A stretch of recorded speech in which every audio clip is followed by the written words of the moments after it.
Bonjour à tous et bienvenue à ce webinaire dédié à l'évaluation de l'impact environnemental et de l'analyse de cycle de vie. Je m'appelle Séverine Comte et je suis référente éco-conception au CETIM et aujourd'hui on va essayer de répondre aux questions pourquoi, comment et avec quels outils on évalue l'impact environnemental plutôt de nos produits. Donc pour cadrer un petit peu notre sujet et plutôt pour l'introduire, euh, d'abord la première question qu'on peut se poser c'est pourquoi on cherche à calculer l'impact environnemental de nos produits. On le connaît tous et on le sait, il y a actuellement des enjeux environnementaux et climatiques, donc on cherche à diminuer nos impacts environnementaux. Pour les diminuer, on a besoin d'abord de constater, de mesurer nos impacts environnementaux pour après pouvoir les réduire. Et donc pour cela, on a besoin d'utiliser des outils de mesure et des référentiels afin de chercher à faire les choses de manière assez uniforme et de pouvoir agir et surtout agir au bon endroit. Donc on va voir ensemble qu'est-ce que la CV, donc l'analyse de cycle de vie, à quoi ça sert, comment on fait et quels outils on peut utiliser. Dans un premier temps, on peut essayer d'aborder un petit peu tous ces termes, ces mots-clés qu'on voit un petit peu partout et dont on sait, enfin, qu'on ne sait pas forcément différencier. Donc l'empreinte carbone produit, la CV, le bilan GES réglementaire, éco-conception, bilan carbone, analyse de cycle de vie, impact environnemental. Des fois, ça c'est un petit peu flou, donc on va déjà essayer de les classer en deux catégories distinctes. On va mettre déjà d'un côté ceux qui concernent plutôt une démarche site ou une démarche activité. Donc dans ce cas, on aura plutôt le bilan carbone et le bilan GES réglementaire qui là vont vraiment chercher à mesurer l'impact d'un site ou d'une activité. Et ensuite, de l'autre côté, on va avoir les démarches produits ou procédés, donc pour lesquels on peut faire de l'éco-conception, mesurer l'empreinte carbone produit et faire de l'ACV, donc de l'analyse de cycle de vie. L'économie circulaire, quant à elle, est plutôt un système économique qui va englober tout ça et qui va permettre d'être plus vertueux dans la réalisation de toutes les actions industrielles qu'on peut avoir actuellement. Je vais préciser un petit peu ces termes-là par la suite. Pour déjà cadrer un petit peu, l'ACV, donc l'analyse de cycle de vie, nous permet de mesurer l'impact environnemental, on va dire d'un produit, sur différents indicateurs environnementaux.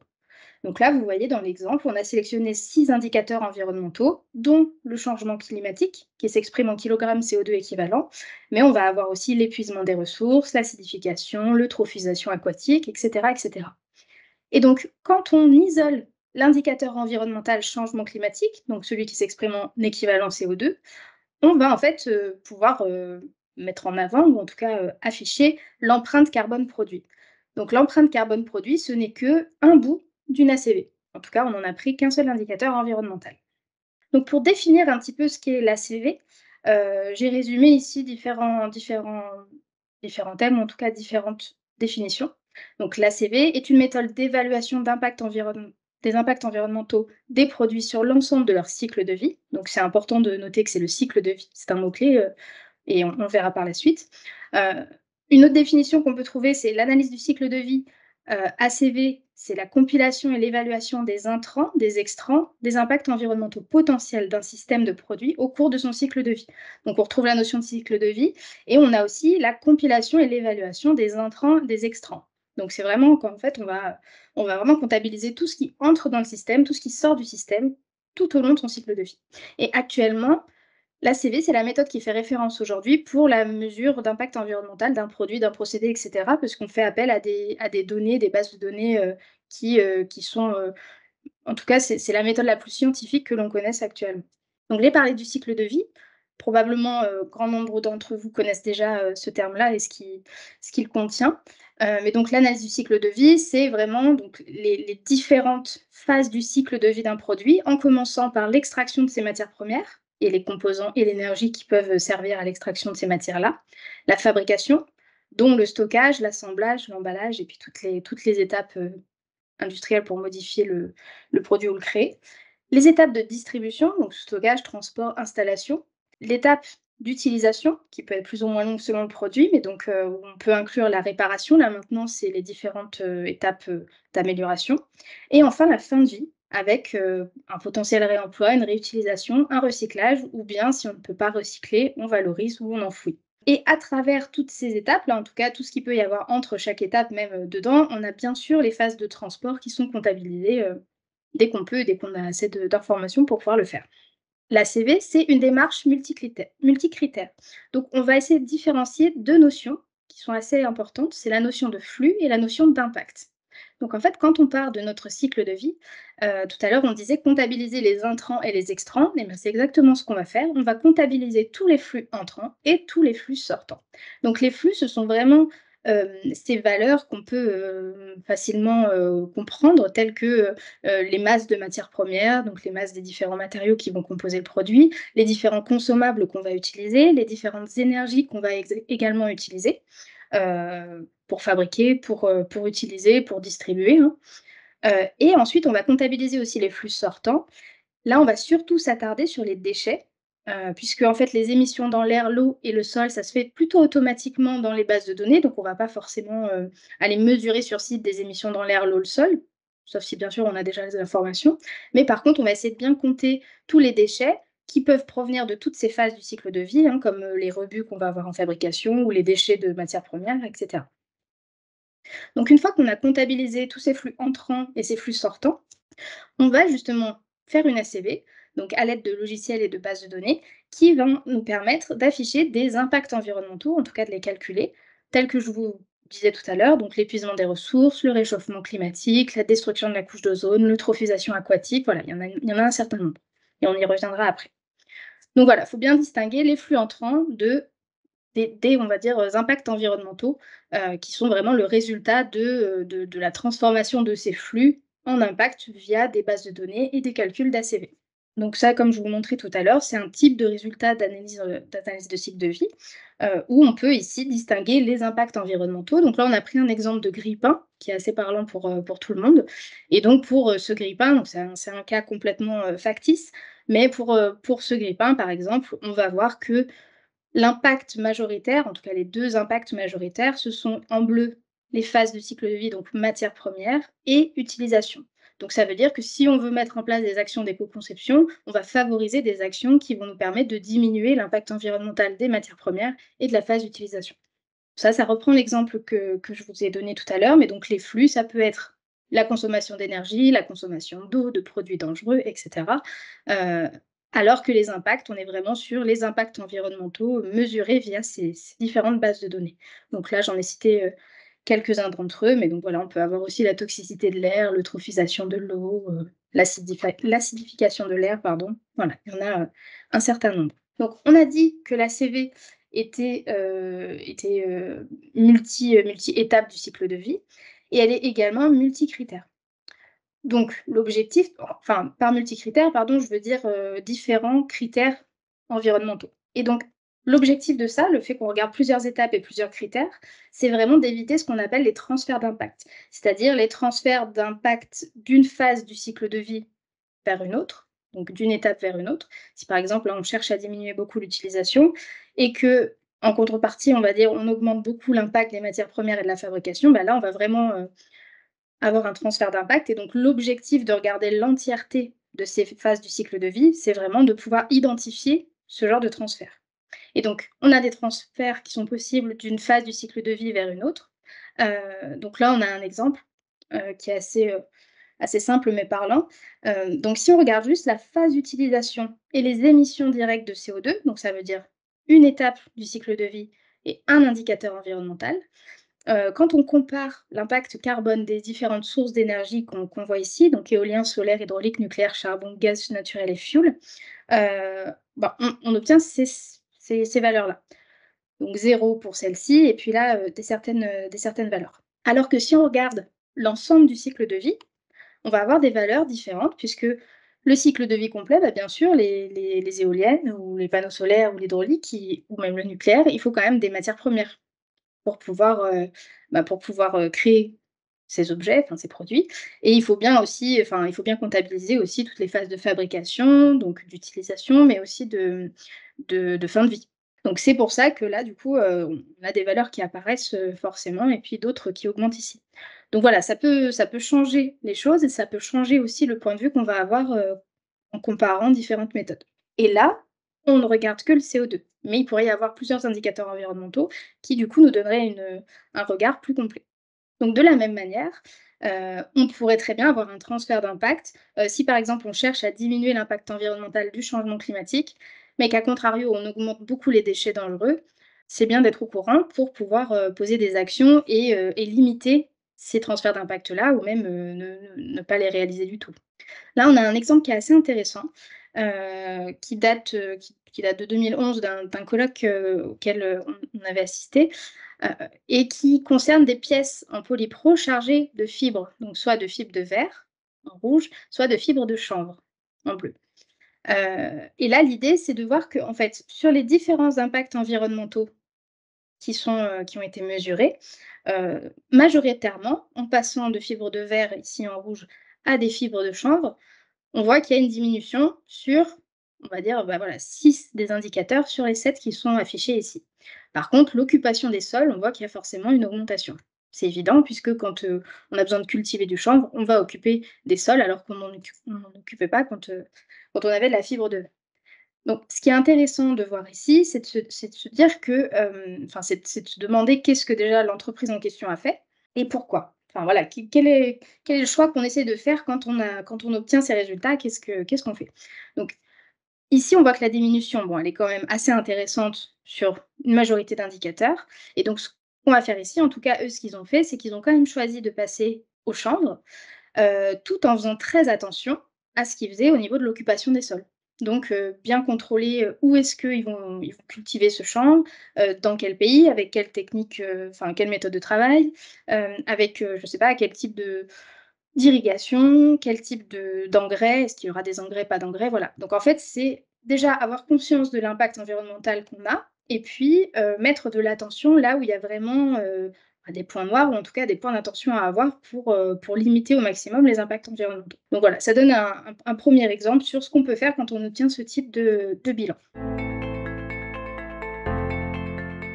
Ici, on a déjà bien, débroussaillé, on va dire, ce qu'est la CV et abordé cette thématique. Maintenant, on va voir à quoi ça sert. Donc ici, j'ai réparti, les objectifs de la CV en différentes catégories.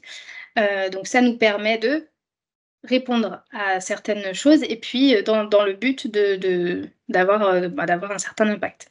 À la suite de ces slides-là, j'aurai des illustrations pour certains de ces points afin bah, voilà, de bien illustrer ces notions. Donc la CV, ça permet d'éco-concevoir, ça permet de comparer l'impact environnemental entre différents produits du même type et ça permet aussi d'adapter ses choix ou sa stratégie. Bah, souvent quand on éco-conçoit ou qu'on cherche à comparer l'impact environnemental, c'est aussi pour, adapter ses choix, mais pas forcément. C'est pour répondre à la réglementation, aux demandes clients qui sont de plus en plus nombreuses, il y a de plus en plus, on va dire, de curieux ou en tout cas de questionnements ou de demandes tout court, hein, parce que la concurrence peut aussi, mettre en place des choses et donc ben, on se doit d'être concurrentiel aussi. Pour répondre aux donneurs d'ordre, aux parties prenantes ou même aux marchés publics, hein. Récemment, on m'a fait remarquer que voilà, dans les marchés publics, il y a aussi des demandes à ce sujet, de répondre, à à des parties, sur l'impact environnemental, des produits. Et donc afin de communiquer sur la démarche d'éco-conception, voilà, faire une communication environnementale, communiquer sur des valeurs d'impact environnemental. Donc ça, c'est toujours conditionné par une revue critique. Donc il faudra bien différencier, mais je vous en reparlerai, différencier le fait de communiquer sur la démarche d'éco-conception, donc là qui est plus de la transparence sur la démarche qu'applique l'entreprise, alors que communiquer sur des valeurs chiffrées d'impact environnemental, là, ça nécessite vraiment d'avoir fait faire une revue critique de nos résultats. Ça nous permet aussi de promouvoir les valeurs de l'entreprise, hein, puisque de plus en plus, on a des retours, ben, de tout ce qui est, RH sur le fait de chercher à recruter des jeunes et donc on a besoin de promouvoir les valeurs de l'entreprise et c'est toujours un critère qui est de plus en plus important pour les nouvelles recrues, on va dire et également se montrer compétitif comme je le disais. Donc je reprends donc quelques exemples parmi les points que je viens de vous citer. Pour éco-concevoir, enfin un des objectifs de la CV, c'est d'éco-concevoir et donc ça, c'est une méthodologie, la NFEN 16524 qu'on déroule au CETIM pour éco-concevoir. Donc c'est une norme européenne qui date, bon, qui est passée en norme européenne, il y a quelques années, mais qui a déjà 15 ans de pratique, on va dire et cette méthodologie contient plusieurs étapes dans le but de faire de la reconception et l'ACV, où est-ce qu'elle intervient là-dedans? Elle va intervenir sur la partie où on cherche à connaître la situation actuelle, c'est-à-dire qu'on veut mesurer l'impact environnemental de notre produit de référence.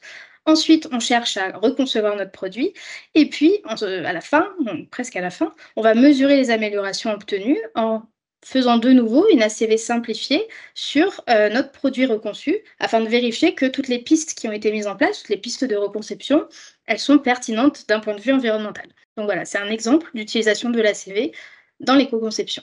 On a aussi des exemples sectoriels, et là notamment un spécifiquement sur les machines-outils. Donc on a trouvé cette étude-là qui nous montre ici, alors bon, je vous fais je vous lis les petites lignes parce que c'est quand même assez petit, qui nous montre ici, donc en jaune, ça c'est la phase d'utilisation, en bleu vous avez la phase de matière première, enfin en bleu clair.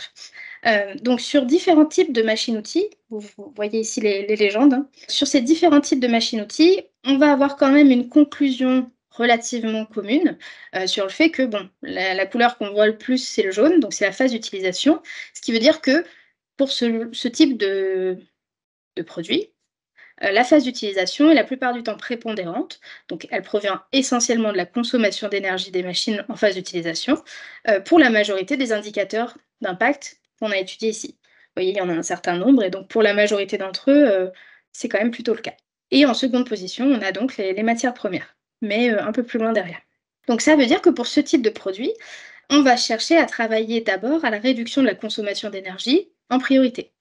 Pour cela, alors je vous ai mis quelques exemples d'outils qui peuvent vous servir. On a sorti au CETIM donc un CETIM Performance en 2018 qui est disponible dans la Mécathèque à tous nos cotisants, donc le CETIM Performance d'amélioration de la performance énergétique d'une machine-outil, c'est un guide de reconception. Et il y a également toute une série de normes, les NF ISO 14955, qui traitent des impacts environnementaux à prendre en compte pour concevoir et développer des machines-outils. Donc il y a plusieurs normes, hein, qui peuvent vous guider. Voilà, donc ça c'est un petit aparté, mais c'est un exemple sectoriel assez intéressant. Et pour contrebalancer cet exemple-là, on a aussi, alors pareil pour exemple, regarder la CV de différents, systèmes enfin différents produits manufacturés on va dire. C'est par exemple un système de production d'eau potable, donc c'est une technologie simple. Ça nécessite de l'énergie en phase d'utilisation et prend en compte l'approvisionnement des composants et l'assemblage manuel. Et un autre type de machine, c'est un système de gravage design avec une technologie laser, pardon. Ça nécessite toujours de l'énergie électrique en utilisation et on prend en compte également, les composants et l'assemblage, manuel. L'idée ici, c'est de vous montrer que donc pour l'appareil de production d'eau potable, ici, donc c'est présenté différemment, mais c'est le même concept, c'est la phase d'utilisation qui va être prépondérante. Par contre, pour le graveur laser, on voit qu'ici, c'est plutôt la phase de matière première qui va être prépondérante. Donc pourquoi je vous montre ça? C'est surtout pour vous dire de pas forcément généraliser le fait que la consommation électrique en utilisation soit systématiquement prépondérante sur les impacts. Donc dans certains cas, on peut arriver à faire des généralités, comme on l'a fait sur les machines-outils.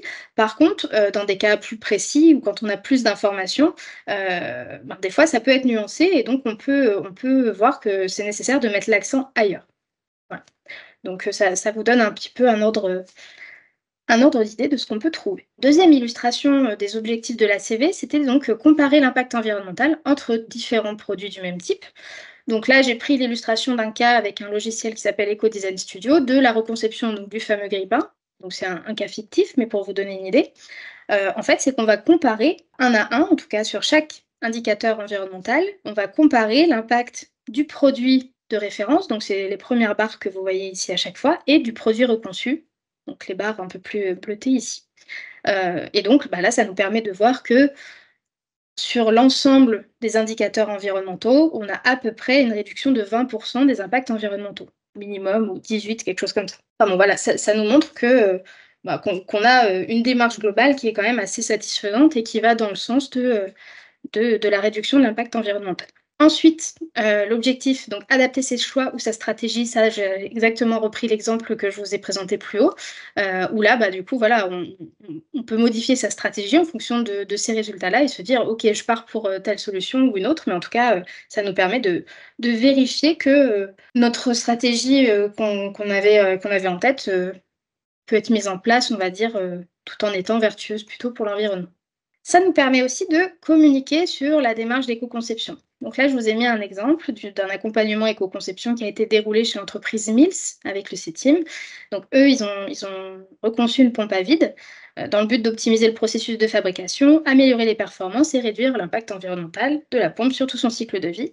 Et vous voyez ici quelques résultats qui sont assez intéressant de commenter et surtout de mettre en différentes catégories. Donc, on a des gains environnementaux, une réduction de 10% de la consommation d'énergie en fonctionnement, réduction de 33% du volume d'huile contenu dans la pompe et réduction de 54% de l'encombrement de la pompe, puisque ça, c'était quelque chose d'important pour eux. On a bien sûr des gains économiques, enfin, ça arrive quand même relativement souvent, avec une simplification du montage, et puis des gains pour le client, donc une amélioration du niveau de vide, une consommation d'énergie réduite, du coup, forcément, et une amélioration du niveau de bruit. Ce qui veut dire aussi que faire de l'éco-conception, ça peut vraiment nous permettre aussi de gagner en performance. Et c'est pas c'est même souvent le cas. On reconçoit dans le but d'être plus performant et dans le but aussi d'être, d'être éco-conçu, moins impactant sur l'environnement. Dans le PowerPoint ici, vous aurez des vidéos témoignages pour aller regarder un petit peu les témoignages de cette entreprise. Ensuite, je vous parlais tout à l'heure de communiquer sur des valeurs d'impact environnemental. Ça, c'est conditionné par une revue critique. Donc, je vais vous donner quelques exemples là-dessus parce que c'est pas forcément évident. Ce que je vous présente ici, c'est un extrait du guide d'aide au choix outils besoins qui est disponible sur l'espace documentaire du GT Empreinte environnementale, celui dont je vous parlais tout au début de cette présentation avec le fameux QR code. Donc si vous vous inscrivez en scannant ce QR code et en remplissant le formulaire d'inscription, vous aurez accès à ces livrables-là qui sont, là pour celui-ci, des outils qui vous permettent de mieux comprendre ou en tout cas d'avoir déjà des informations sur ces thématiques. Donc vraiment, n'hésitez pas à les consulter et à les utiliser. Donc là, j'ai repris une planche spécifique, enfin quelques-unes, pour vous expliquer un petit peu comment on communique sur des valeurs d'impact environnemental. Alors, tout n'est pas exhaustif ici, mais ça balaye un petit peu le terrain. Et après, bien sûr, si vous avez de plus amples questions, vous n'hésitez pas à nous contacter. Quand on veut communiquer sur les valeurs d'impact environnemental, on va devoir réaliser une ACV, puisqu'on veut les valeurs chiffrées. Donc, si l'évaluation environnementale, elle porte sur un produit d'équipement de construction ou de décoration, on va plutôt se diriger vers une FDES, fiche de déclaration environnementale et sanitaire. Et donc, c'est ce type de programme est régi par, on va dire, tout un cadre pour différentes catégories de produits et qui vont vous permettre de réaliser une ACV avec des règles quand même qui vont, on va dire, vous simplifier l'ACV, ou en tout cas qui seront déjà posées et qui vont permettre de faire des comparatifs aussi entre produits du même type. De la même manière, si votre produit, c'est plutôt un équipement électrique, électronique ou de génie climatique, là, ça va être plutôt des PEP, profil environnemental produit. Et sur le même principe, en fait, ça va vous permettre de réaliser des ACV avec un cadre donné. Vous pourrez bien sûr aller consulter ça. Et si vous regardez dans le livrable ici, il y a plus de détails. Et ensuite, si votre produit, c'est ni un équipement de construction de décoration, ni un équipement électrique, électronique ou de génie climatique, il va y avoir deux solutions, on va dire. Soit il existe un PCR de référence pour le produit concerné. Qu'est-ce qu'un PCR? C'est un Product Categoric Rule. Donc c'est des règles de catégorie de produits. Donc pour des catégories de produits spécifiques, on va avoir des règles, comme je vous disais juste avant, pour cadrer notre ACV et donc pour être plus comparable d'un produit à l'autre. Produit qui remplit les mêmes fonctions, hein, bien sûr. Et donc ce PCR va nous permettre de réaliser, d'avoir une DEP, déclaration environnementale produit. Je vous en dis plus juste après. Mais donc c'est là qu'on va obtenir des valeurs chiffrées d'impact environnementaux.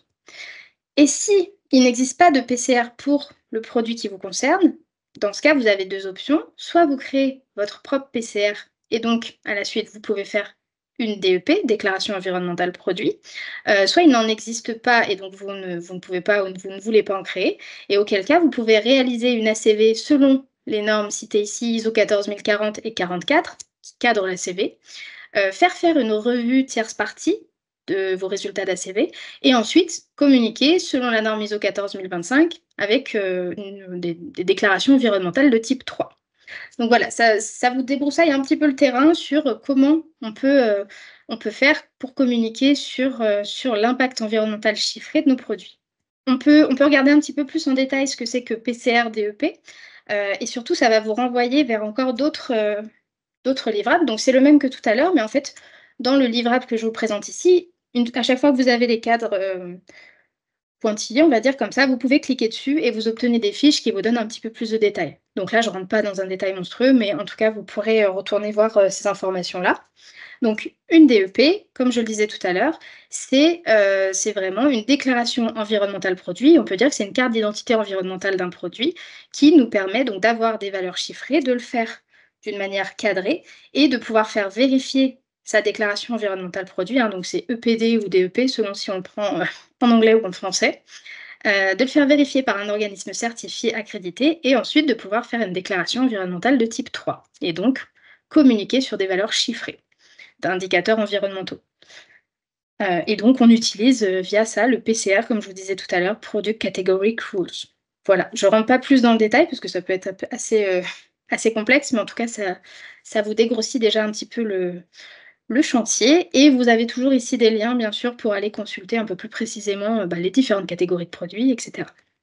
Donc ici, je vous ai mis quelques exemples de PCR existants, avec des exemples de catégories de produits. Il y en a bien sûr d'autres, mais là, j'ai rassemblé celles qui semblaient le plus pertinentes pour le type de public normalement qui va regarder ce webinaire. Voilà, les appareils de climatisation, les roulements ou les ensembles de roulements et leurs parties, les machines pour le remplissage et le conditionnement d'aliments liquides, les fours et les étuves industrielles.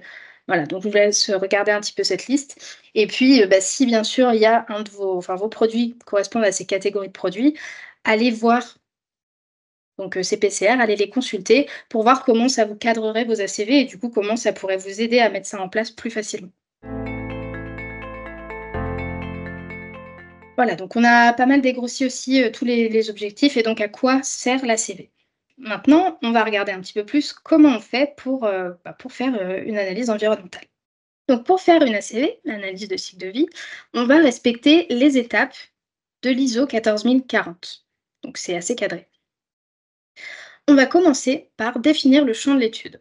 Donc, le champ de l'étude, c'est on définit les objectifs. Pourquoi on fait une ACV? Donc, comme je vous disais tout à l'heure, selon si c'est pour faire de l'éco-conception ou selon si c'est pour communiquer sur des valeurs chiffrées d'impact environnemental, on ne va pas forcément faire les ACV de la même manière, ou en tout cas, on ne va pas cadrer de la même manière, parce qu'on sera plus ou moins exigeant. On va cadrer le périmètre de l'étude et l'unité fonctionnelle. Ça, c'est des termes où je vais revenir juste après parce que ils sont importants.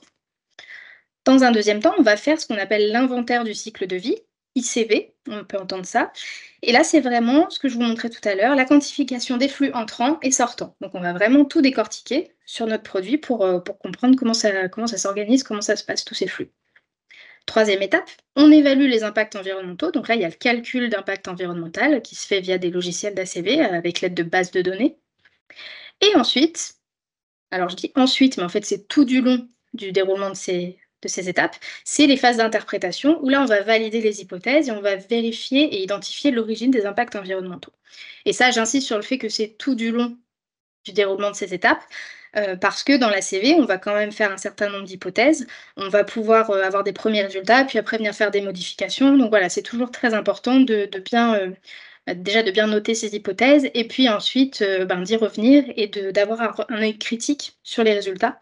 Donc voilà, n'hésitez pas à comparer avec d'autres résultats, que vous pourriez avoir sur des produits similaires et si jamais il y en a c'est pas disponible, n'hésitez pas à présenter les résultats à d'autres personnes qui connaissent les produits pour que voilà, il y ait des discussions et qui puissent faire réfléchir sur comment a été faite la CV.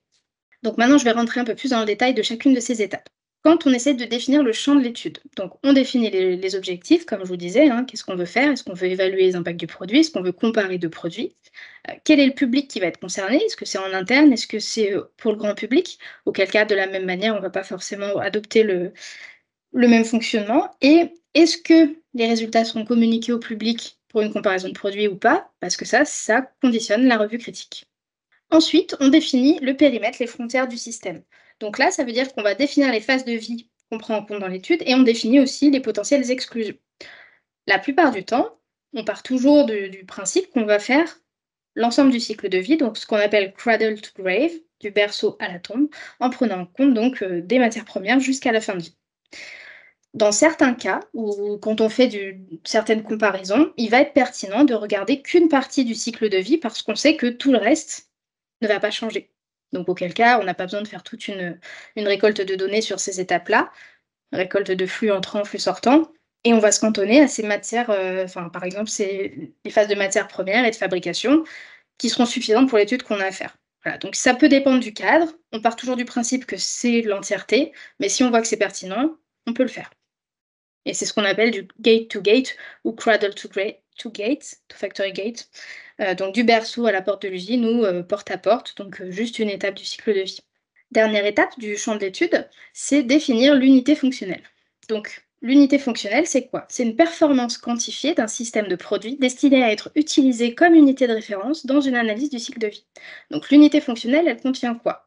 La fonction, alors là où les fonctions, hein, on peut même intégrer des fonctions secondaires parce que des fois c'est toujours, enfin des fois c'est important, plus la quantité de services rendus, plus le temps ou la durée de vie typique. On peut aussi ajouter, si on veut, le niveau de performance, parce que dans certains cas, c'est un critère important qui permet de différencier son produit par rapport à d'autres, ou qui est juste nécessaire en fait. Donc, je vous donne des exemples pour illustrer et pour un peu mieux comprendre pourquoi ça s'organise comme ça. Donc, si on veut définir l'unité fonctionnelle d'un sac de course, on peut utiliser cette unité fonctionnelle-là, transporter un certain nombre de litres de marchandises une fois par semaine pendant un an. Donc, vous voyez ici qu'en fait, on définit un peu un scénario d'utilisation typique, mais en fait, il n'existe pas une seule unité fonctionnelle correcte. Il en existe un grand nombre. L'idée, ça va être surtout de cadrer et de dire que nous, on fait notre ACV dans ce cadre-là. Donc, si jamais on veut comparer à une ACV qui a été faite avant, après ou peu importe, ben, c'est mieux de la comparer si elle a été faite dans ce cadre-là aussi pour être sûr de comparer du comparable. Et un autre exemple de revêtement mural, ce serait couvrir 1 m² de mur intérieur pendant 10 ans.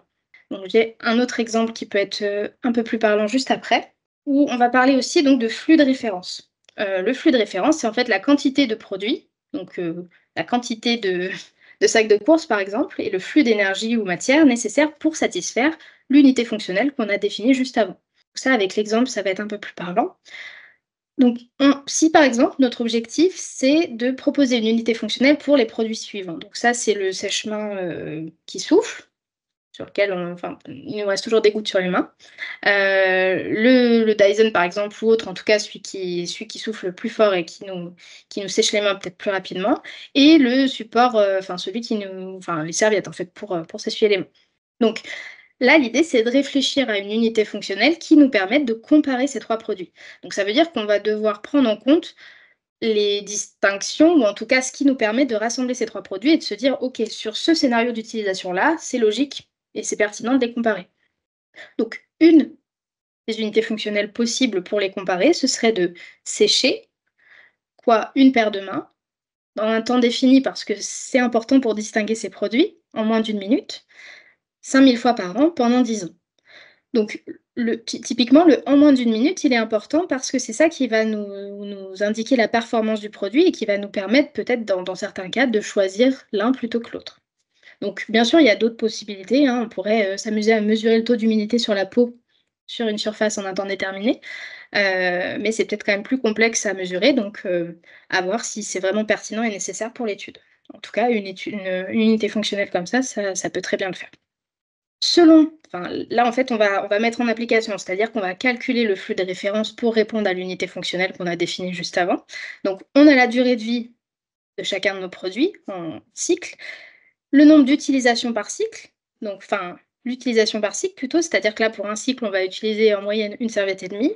Là, pour un cycle, on va dépenser une certaine quantité d'énergie et de la même manière pour celui-ci.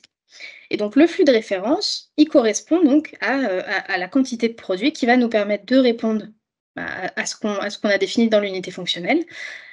Donc là, par exemple, pour répondre à la même unité fonctionnelle, on va prendre en compte 1/4 de support de serviette et un certain nombre de serviettes. Un sèche-main ici et un certain nombre de consommations d'énergie et ici un demi-sèche-main et un certain nombre de consommations d'énergie puisque celui-là répond à plus de cycles. Concrètement, ça veut dire que si on fait l'ACV individuel de chaque produit avec cette même unité fonctionnelle, à la fin, on va comparer, on va faire en sorte de faire nos calculs pour qu'on compte que 1/4 de support de serviette et 7500 non, 75 000 serviettes et pareil pour ceci. En tout cas, voilà, c'est pour vraiment comparer du comparable et être sûr que notre comparaison, elle est pertinente. La comparaison donc des impacts environnementaux entre plusieurs systèmes, est rendu possible si on a une même unité fonctionnelle et le flux de référence associé, et si on a le même périmètre d'étude. Donc voilà pourquoi la partie champ de l'étude, elle est quand même très importante pour être sûr en fait qu'on fait une ACV pertinente et puis surtout qu'on va comparer de manière correcte des produits entre eux et pas juste des chiffres qui n'ont pas de sens. Ensuite, comme je vous disais, l'inventaire du cycle de vie. Donc là, ça reprend vraiment le principe de tout à l'heure. On comptabilise tous nos flux entrants, tous nos flux sortants. Donc clairement, on va passer par une étape de nomenclature où on va venir, alors bon, soit on dépiote notre produit, soit normalement on a toutes les informations en interne, où on va définir donc la masse, les matériaux de chacun de ces composants pour déjà être sûr de ne pas en oublier. Et puis, les techniques de fabrication qui sont associées à chacune de ces parties de notre produit, de nos composants, et également donc tous les consommables et toutes les énergies qui sont mises en jeu. Donc ça peut être un travail relativement fastidieux, parce qu'on pense tout avoir sous le coude et souvent c'est pas toujours le cas, donc il faut qu'on aille, questionner des fournisseurs ou qu'on fasse des mesures des fois sur site et cetera pour obtenir toutes ces informations ou en tout cas un niveau d'information suffisant pour ce qu'on veut faire avec, cet ACV. Bon ça illustre tout à fait ce que je viens de vous dire, mais donc, on comptabilise et on fait le bilan de nos flux sur chacune des étapes du cycle de vie. Ça vous donne un petit peu des indications sur ce qu'on pourrait, comptabiliser et ensuite on évalue les impacts. Donc là, je vous donne un petit exemple ou en tout cas je vous détaille un petit peu, ce qui se passe quand on fait de l'ACV, de manière concrète. Donc imaginons que là, on veuille juste calculer l'impact environnemental d'un kilo d'aluminium. Il se trouve que dans les bases de données environnementales, donc type EcoInvent, base impact, la FDE 01008, il y en a plein d'autres qui existent et je vous en parlerai après. Dans ces bases de données, on va avoir des données déjà existantes qui peuvent correspondre ou non à ce que nous, on veut modéliser. Donc là, dans le cadre de j'ai 1 kilo d'aluminium, je vois qu'en fait, il existe dans ma base de données, une donnée, 1 kilo de profilé aluminium, France et je vois que ça correspond bien à mon cas et en fait, donc je vais venir sélectionner cette donnée et à l'intérieur de cette donnée, en fait, sont déjà agrégés tous les composants un peu plus spécifiques de cette pièce. Donc on va avoir, 1 kilo d'aluminium et puis tant d'éléments, d'alliage, pardon, qui font partie de notre produit, d'éléments d'alliage ou de produits qui sont nécessaires à sa production. Là, je vous donne cet exemple-là, mais il y a bien sûr aussi, peut-être un peu de consommation d'énergie pour la production du matériau, les extractions, en tout cas les transports, voilà. Mais là, c'est pour illustrer l'exemple et vous dire qu'à l'intérieur, il y a déjà une concaténation, de tous les composants de cette donnée-là. On a notre base de données et ensuite, quand on est dans le logiciel d'ACV, on va venir sélectionner une méthode de calcul. C'est-à-dire que selon la méthode de calcul qu'on va sélectionner, on n'aura pas forcément les mêmes liens faits entre chacune des matières et leur impact environnemental. Donc là, je vous donne l'exemple que pour les kilogrammes, de CO2 équivalents, mais bien sûr, ça nous donne des infos sur tous les indicateurs d'impact qu'on va pouvoir, sortir à la fin de notre ACV. Quand on fait de l'ACV, ça coûte pas plus cher de regarder tous les indicateurs d'impact environnementaux puisqu'en fait, la plupart du temps, on peut au moins en afficher 16. Donc ça nous donne déjà une vue assez générale et après on peut toujours se restreindre à quelques indicateurs pour que la lecture soit plus facile ou alors de par le fait que certains indicateurs sont plus pertinents pour différents types de produits, enfin certains types de produits. Donc on sélectionne notre méthode de calcul, la plus connue c'est la EF 3.0 et ensuite, bien sûr, tous ces résultats-là sont additionnés les uns entre eux et puis nous donnent l'impact environnemental de notre profilé aluminium. C'est comme ça que ça se passe. Alors, vous voyez ici que bon, là, on a pu faire un lien assez facilement entre 1 kilo d'aluminium et donc un profilé alu, produit en France. Mais des fois, on n'a pas forcément les données qui correspondent à nos produits, on ne trouve pas forcément toutes les informations. Donc on va faire des hypothèses et c'est là que c'est assez important de noter ces hypothèses et d'être sûr que les hypothèses qu'on fait sont toujours pénalisantes, pour être sûr qu'on regarde quand même le cas au pire, surtout quand on a une inconnue dans l'équation. Donc oui, ça, c'est un peu plus spécifique. En tout cas, ça vous explique un petit peu plus ce qu'il y a là-dedans également. C'est-à-dire qu'il y a 2 types de données pour l'inventaire de cycle de vie, mais aussi pour, donc la modélisation des impacts environnementaux. C'est qu'on a des données primaires spécifiques aux produits étudiés. Donc c'est là où on va avoir des détails de matériaux, masse, quantité de procédés, des types de transport, des énergies consommées ou même, donc dans le cas des énergies consommées, parfois pour les différentes techniques de production, on va pouvoir instrumenter les machines pour se dire: «OK, quand je passe ce produit, je consomme tant d'énergie» et donc là, on est sûr qu'on a une information très brute et en tout cas très spécifique à vos produits. Donc quand c'est très spécifique au produit, c'est des données primaires. Ensuite, on a des données secondaires génériques, donc un peu comme tout à l'heure, je vous disais, voilà, je sais que j'ai 1 kilo d'aluminium, OK, j'ai cette donnée générique qui existe déjà, qui colle bien à mon produit, hop, je la sélectionne. Et donc ça peut être des matériaux, enfin des matières premières, des procédés de transformation, mais aussi bien sûr des mix énergétiques, par exemple. Donc pour faire ça, on va surtout faire appel à la collecte de données, alors que pour les données secondaires, bah, voilà, comme je vous disais, base de données ou plutôt bibliographie. Ensuite, donc quand il y a la traduction, on va dire, dans le logiciel d'ACV en impact environnemental, voilà comment ça se passe. Je vous ai parlé tout à l'heure de différents indicateurs d'impact environnementaux, dont le changement climatique, l'épuisement des ressources, l'utilisation des sols, et cetera, et cetera.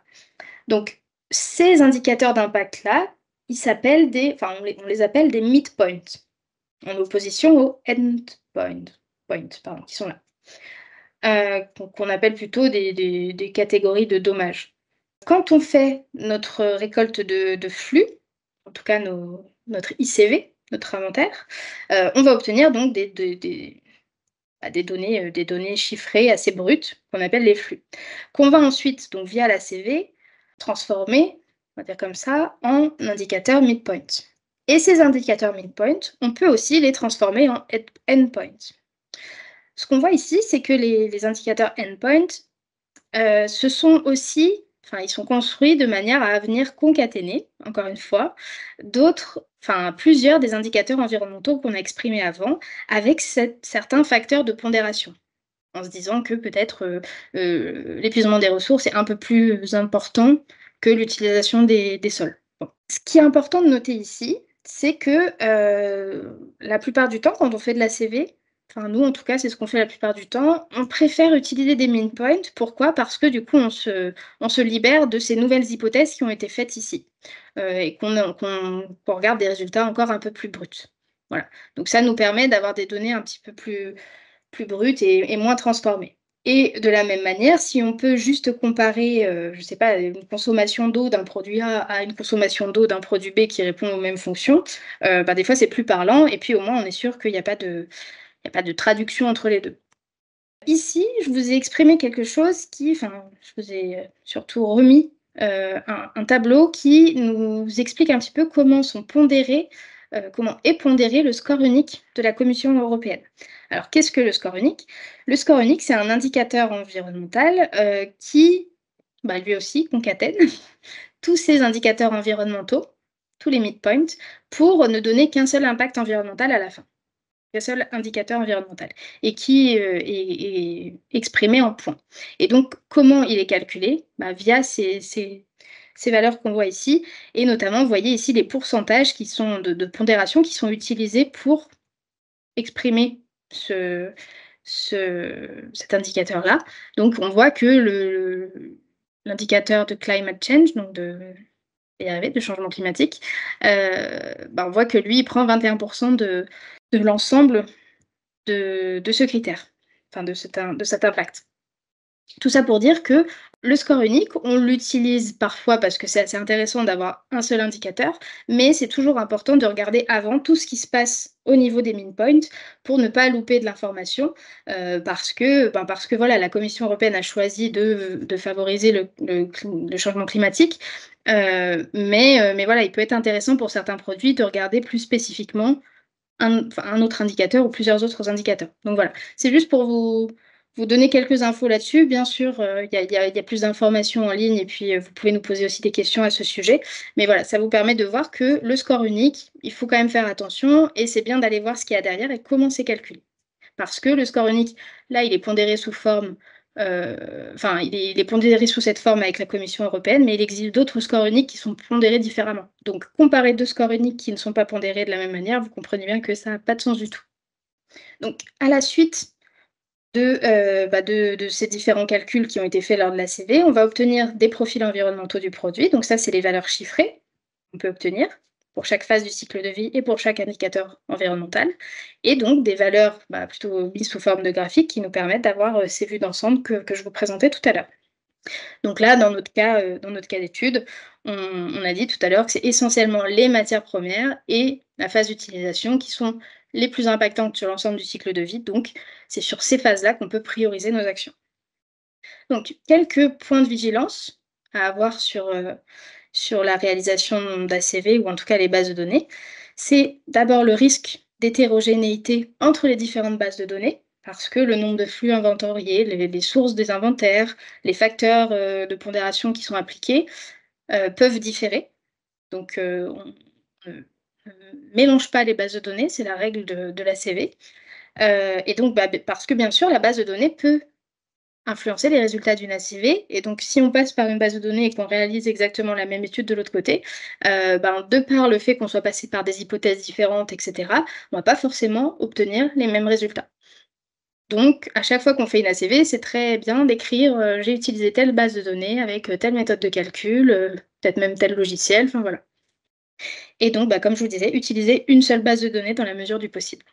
Et donc la phase d'interprétation des résultats, comme je vous disais tout à l'heure, c'est là où surtout on va se poser des questions. Donc, est-ce que mon modèle est robuste? Est-ce que, il y a une certaine sensibilité de mes résultats vis-à-vis des hypothèses de modélisation? Donc, je sais que là, j'ai fait une grosse hypothèse. Si je fais varier ce chiffre-là, qu'est-ce que ça donne sur mes résultats d'ACV? Est-ce que ça change tout ou alors est-ce que ça change pas grand-chose? Auquel cas, bon, j'ai déjà fait une hypothèse pénalisante, ça me semble OK. Mais voilà, il faut pouvoir se poser ces questions. Vérifier bien sûr la complétude du système modélisé, est-ce qu'on a bien pris en compte toutes les étapes, tous les flux? Donc c'est là que c'est très intéressant de faire intervenir d'autres personnes pour avoir un regard extérieur et qui puisse challenger un petit peu, notre modélisation. Est-ce que les résultats sont cohérents? Alors voilà, si vous avez d'autres modèles, ça peut être intéressant de comparer ou même, si vous avez en tête, vous regardez les équivalents CO2 d'un voyage en avion et vous faites le comparatif à votre produit, est-ce que ça vous semble pertinent que ça le soit plus ou moins?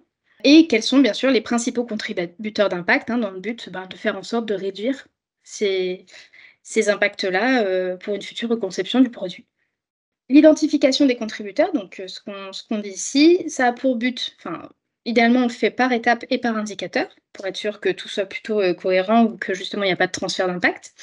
Et après on cherche à formuler des recommandations d'amélioration pertinentes. Et on peut faire aussi des analyses de gravité, pour aller un petit peu plus dans la précision, on va dire. Donc là, est-ce que j'ai mis un exemple? Non, pas forcément. Mais en tout cas, dans certains logiciels, on peut ici aller regarder et voir dans la phase de matière première, quel est le composant de mon produit qui est le plus impactant pour avoir une idée encore un peu plus précise de d'où provient l'impact environnemental, de mon produit. Pour, conclure sur cette partie, sur la CV, bien sûr, on cherche à utiliser à bon escient la CV parce que la CV a ses forces, mais aussi ses limites. Donc un peu comme on l'a dit depuis le début, c'est que au niveau des forces, c'est quand même assez objectif comme méthodologie, puisque, on a une méthode multicritère, multi-impact et des résultats quantifiés. C'est la démarche la plus scientifique parmi les méthodes d'évaluation qu'on connaisse et c'est une méthode qui est quand même transparente et vérifiable puisqu'on peut faire des rapports d'ACV assez détaillés, pour pouvoir à chaque fois, venir retoucher ou avoir, un regard critique sur les modélisations. Dans un autre, en tout cas, il y a également des limites, à la fois la complexité, le coût de mise en œuvre et les délais, puisque vous voyez que ça peut être quelque chose de très chronophage, donc il faut être prêt à le faire, il faut avoir les on va dire les compétences en interne, donc faire appel à des personnes en externe qui puissent réaliser ça. Ça demande quand même une certaine expertise d'interpréter les résultats, et il y a toujours un niveau d'incertitude résiduelle lié à l'accessibilité des données, à la qualité des données et aux connaissances scientifiques qui permettent d'établir les différentes méthodes de calcul et de caractérisation qu'on va trouver dans les bases de données et les méthodes de calcul. La plupart du temps, c'est aussi limité aux indicateurs environnementaux les plus robustes, parce qu'il y en a qui existent et qui font pas consensus, donc on préfère pas trop les regarder ou un peu moins les utiliser et favoriser, par exemple, le changement climatique, qui lui, pour le coup, fait quand même un peu plus consensus, qui fait presque complètement consensus à travers le monde des acévistes. Je vous ai mis en dessous qu'on attend quand même des simplifications. Donc, on parle souvent d'ACV simplifié. L'ACV simplifié, justement, on va se permettre de faire des simplifications ou des hypothèses un petit peu plus grossières, parce que le but, c'est pas forcément de communiquer sur les impacts environnementaux, mais c'est au moins déjà d'avoir une idée de nos impacts environnementaux et de faire de l'éco-conception dessus. Donc, la plupart du temps, ça peut nous aider à faire avancer le processus un peu plus vite, ne pas forcément faire de rapport d'études à la fin et cetera. Mais donc pour cela, on a, et je vous en parlerai soit juste après, Ah oui, soit juste après, soit, à la fin surtout, on a des travaux en cours sur la simplification de la CV. Donc n'hésitez pas, encore une fois, à vous inscrire, enfin via le QR code qu'on a montré tout au début, pour recevoir toutes les infos, pour vous inscrire aux différents GT qui pourraient avoir lieu et pour avoir accès aux livrables de tous ces travaux. Donc ça, c'est différents critères qu'on peut utiliser non, différentes, pardon, limitations quand on fait de la CV simplifiée. Donc ça nous permet quand même d'avoir des impacts et d'orienter nos choix de conception, mais on est limité par les données de modélisation qui sont parfois restreintes. On n'a pas toujours la liberté de choisir les catégories d'impacts environnementaux.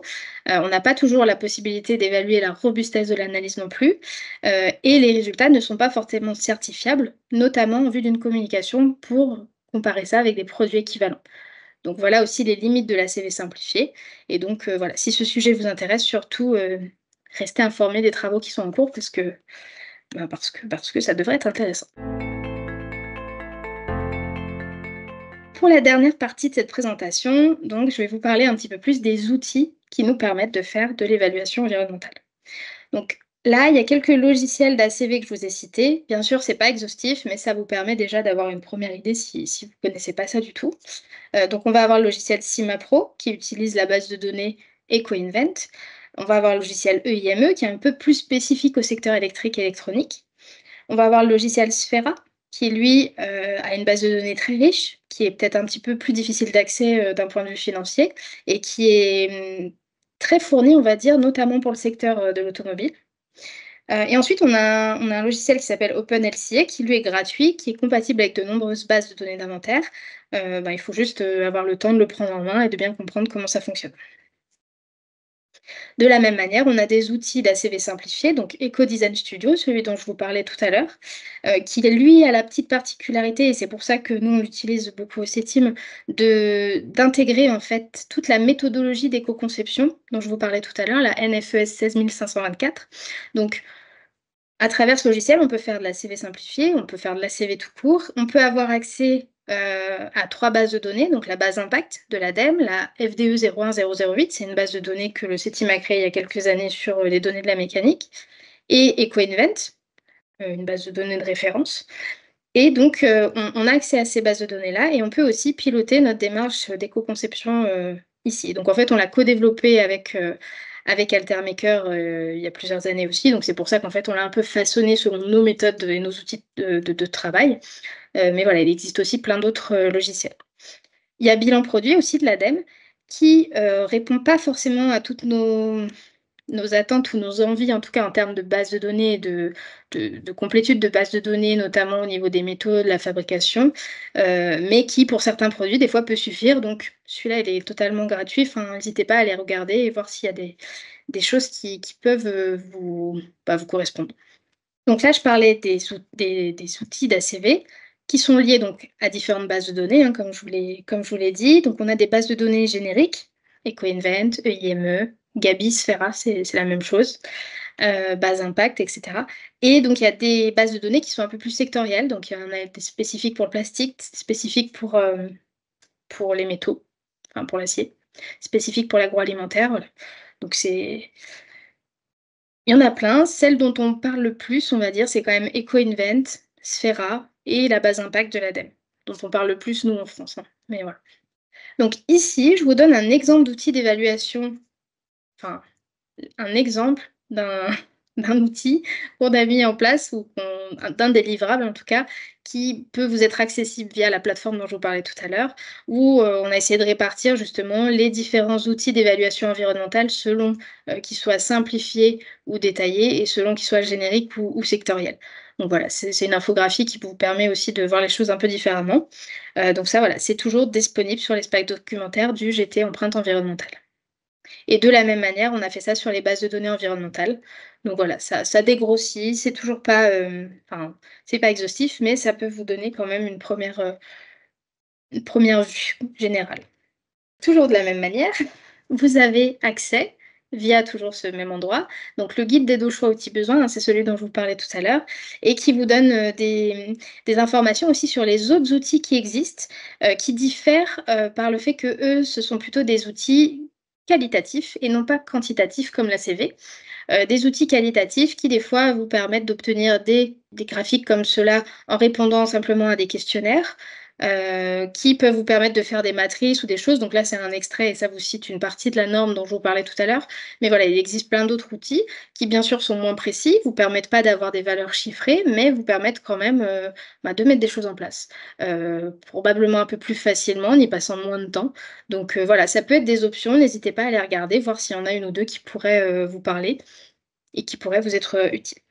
Là, je vous ai mis quelques exemples de soutien du CETIM pour ces parties-là. Donc, je me répète un peu, mais on a donc la méthodologie normée pour les produits de la mécanique, la NFE 7524, donc qui est la méthodologie d'éco-conception, qui est applicable bien sûr pour les produits de la mécanique, mais qui peut aussi se dérouler sur d'autres types de produits. On a donc, comme je vous disais aussi, la base de données, donc c'est un fascicule de documentation FDE 01008, qui est en fait une base de données qu'on avait créée, enfin mes collègues avaient créée avant, il y a, une quinzaine d'années, on va dire, une genre de base de données sur différents produits, pardon, sur différents types de matériaux et de procédés et qui permettent de comparer l'évaluation enfin l'impact environnemental d'un produit, enfin de plusieurs matériaux, on va dire entre eux, ou plusieurs, techniques de fabrication. La mise en garde que j'ai juste par rapport à cette base de données, c'est qu'elle est vieillissante. Elle a déjà une quinzaine d'années, elle n'est pas mise à jour pour l'instant. Donc les résultats sont à prendre, je vais dire, avec des pincettes dans le sens où, normalement la comparaison d'un matériau à l'autre, enfin en tout cas l'aspect relatif, lui fonctionne toujours, mais les valeurs associées, sont un peu vieillissantes. Donc voilà, on travaille actuellement et c'est pour ça qu'il y a tous ces travaux en cours, on travaille actuellement à remettre à jour ou en tout cas à vous proposer de nouvelles valeurs ou de nouvelles façons de calculer. Donc ce fascicule de documentation, il est toujours accessible, il est toujours enfin, vous pouvez toujours l'utiliser, mais voilà, on préfère quand même, préciser ça. Et donc je dis «on», mais ce logiciel ne nous appartient pas, mais en tout cas, il y a EcoDesign Studio qu'on a co-développé donc avec Altermaker et qui nous permet d'intégrer à la fois cette méthodologie normée et à la fois cette base de données. Donc c'est un bon point de départ pour commencer à faire des calculs environnementaux et faire de l'éco-conception. En plus de ça, on a ici, différents exemples donc, de projets, de produits, d'outils qui ont été mis en place par le CETIM. Donc il y a d'abord le PTT éco-conception, donc projet thématique transversal. Il y en a plein au CETIM, mais celui-ci était spécifique donc à l'éco-conception et je vous ai pointé, on va dire, du doigt ou de la flèche, différents outils qui peuvent vous être utiles pour faire de la CV. Donc je vous montrerai juste après, j'ai fait une slide spécifique pour celui-là, mais donc de la même manière, c'est disponible sur l'espace documentaire du GT, impact environnemental et éco-conception. Donc vraiment inscrivez-vous, il y a plein de choses intéressantes, là-bas. Ensuite, il y a quelque chose qui est en cours de rédaction actuellement, c'est une méthodologie de création de données environnementales procédées. Donc ça, c'est si vous voulez aller déjà un peu plus loin, si vous avez besoin d'aller plus loin, vous pourrez regarder cette méthodologie de création spécifique pour, de création de données environnementales spécifiques aux procédés et pas que aux produits. Ensuite, donc celui-là, je vous en ai montré plusieurs exemples tout au long de la présentation, mais il y a le guide d'aide au choix outils besoins qui est disponible aussi et qui peut vous permettre de comme son nom l'indique, de vous guider, au choix, d'outils par rapport à vos besoins. De la même manière, il y a un projet qui est en cours et qui se terminera normalement en juillet sur le recensement des données environnementales. Donc là, c'est dans l'objectif de créer après de la donnée environnementale. D'abord, on recense tout ce qu'il existe, tout ce dont vous avez besoin et après on verra comment nous on peut vous aider à avoir les outils et les données qu'il faut. Il y a des formations, donc notamment la formation G10. Je vous ai mis le lien ici pour les renseignements ou les inscriptions, ou sinon vous pouvez nous contacter directement, qui vous aide en 2 jours à comprendre et à mettre en place une démarche d'éco-conception. Donc là, on déroule toute la norme, la NFEN 16524, on la déroule avec vous pour que vous puissiez bien vous approprier les outils et voir, à quel point c'est pertinent pour vous et voir à quel point vous voulez le dérouler chez vous également. Et enfin, donc je vous en parlais tout à l'heure, on a la méthodologie simplifiée d'ACV pour les produits mécaniques, donc les travaux sont démarrés. La fin de travaux est prévue pour fin d'année 2024 et actuellement, alors à l'heure où je vous parle, c'est-à-dire en avril 2024, on recherche 3 cas d'études pour le développement de la méthode d'ACV simplifiée. Donc si jamais vous êtes intéressés, contactez-nous, s'il n'est pas trop tard puisque je ne sais pas quand vous verrez ce webinaire, mais voilà. Ça, c'est donc, je vais vous montrer juste les exemples du PTT éco-conception qui peuvent vous servir. Donc, sachez que le PTT éco-conception, enfin, dans ce PTT-là, on a développé 16 outils qui vous permettent de vous aider à mettre en place l'éco-conception au sein de vos entreprises. Tous ces outils ne vont pas vous servir, mais il y en a peut-être certains qui seront plus intéressants pour vous que d'autres. Donc vraiment, n'hésitez pas à aller voir ce travail qui a été fait par toute l'équipe, éco-conception et ses teams et qui nous a demandé beaucoup de travail et qui, on l'espère, va vous être utile. Et donc là, je vous ai pointé spécifiquement les outils qui peuvent vous aider un peu plus précisément pour la CV. Donc, un comparatif des propriétés mécaniques et environnementales par matériau, un diagramme de flux des principales techniques de production et d'assemblage. Alors, les diagrammes de flux, en fait, hein, ça vous aide vraiment à faire l'inventaire du cycle de vie, l'ICV. Un calculateur des flux liés à la phase d'utilisation. Ça vous permet vraiment de vous aider à calculer tous les flux qui sont dans votre phase d'utilisation, comme son nom l'indique du coup. Et puis ici, un outil qui en fait est utile souvent, c'est tout le contexte normatif autour de l'éco-conception, heu, qui vous cite un certain nombre de normes en fonction des thématiques. Donc voilà, c'est pareil, ça peut vous aider. Donc vraiment, n'hésitez pas à aller chercher tous ces documents qui sont disponibles ici. Pour conclure ce webinaire, on a essayé, enfin j'ai essayé de répondre à vos interrogations, hein, parce que c'est les vôtres avant tout, sur l'impact environnemental et la CV. Donc pourquoi on cherche à en faire? Pour diminuer notre impact environnemental produit et répondre à une demande qui est de plus en plus exigeante. Comment on le fait? En essayant déjà de monter en compétence les équipes, donc visionner des webinaires, assister à des formations si vous en avez besoin. En récoltant les flux entrants et sortants de vos produits, de vos procédés et en faisant appel ou en formant en interne des experts ACV, pour vous aider à réaliser ces analyses de cycle de vie. Et avec quels outils? Donc différentes méthodologies et outils d'ACV et d'ACV simplifiés, des bases de données, des outils, créés par le CETIM pour vous accompagner par exemple. Donc voilà, il y a quand même pas mal de choses qui sont là pour vous aider à comprendre comment ça fonctionne, et essayer de vous pré-mâcher le travail, on va dire, au maximum. Il y aura un prochain webinaire. Alors c'est pareil, selon votre date de visionnage, vous pourrez y accéder en direct ou pas, qui sera spécifique sur la démarche d'éco-conception. Donc n'hésitez pas à vous tenir informé, sur la plateforme dont je vous parlais tout à l'heure. Puis on fera aussi différentes communications pour que vous soyez informés de la date. Et n'hésitez pas donc, voilà, à voir, comment ça peut se passer, à nous questionner si jamais c'est des thématiques qui vous intéressent et que vous ne pouvez pas y assister, voilà. Et donc lors de ce webinaire-là, on abordera pardon, plutôt, donc la démarche d'éco-conception et en fait, j'aborderai plutôt de cette façon, c'est-à-dire que je parlerai de la démarche d'éco-conception et comment on se sert des outils d'analyse de cycle de vie à l'intérieur de la démarche d'éco-conception. Donc ça vous illustrera un petit peu plus, comment on s'en sert vraiment pour éco-concevoir. Mais si vous avez des questions, surtout, n'hésitez pas à nous envoyer des mails ou à interagir sur RD LinkedIn, enfin sur le Boudou ici, auquel vous pouvez avoir accès en vous inscrivant, puisque ça fonctionne, voilà, où il y a des chats, vous pouvez directement nous poser des questions et nous, on vous répond. Voilà, donc j'espère que ce webinaire vous a plu et surtout qu'il vous a apporté des réponses, peut-être aussi plein de questions, mais auquel cas, comme je vous ai dit, vous n'hésitez surtout pas à nous les poser. Et puis, ben, on vous retrouvera bientôt pour, un prochain webinaire et puis d'autres détails sur des thématiques qu'on traite, au CETIM.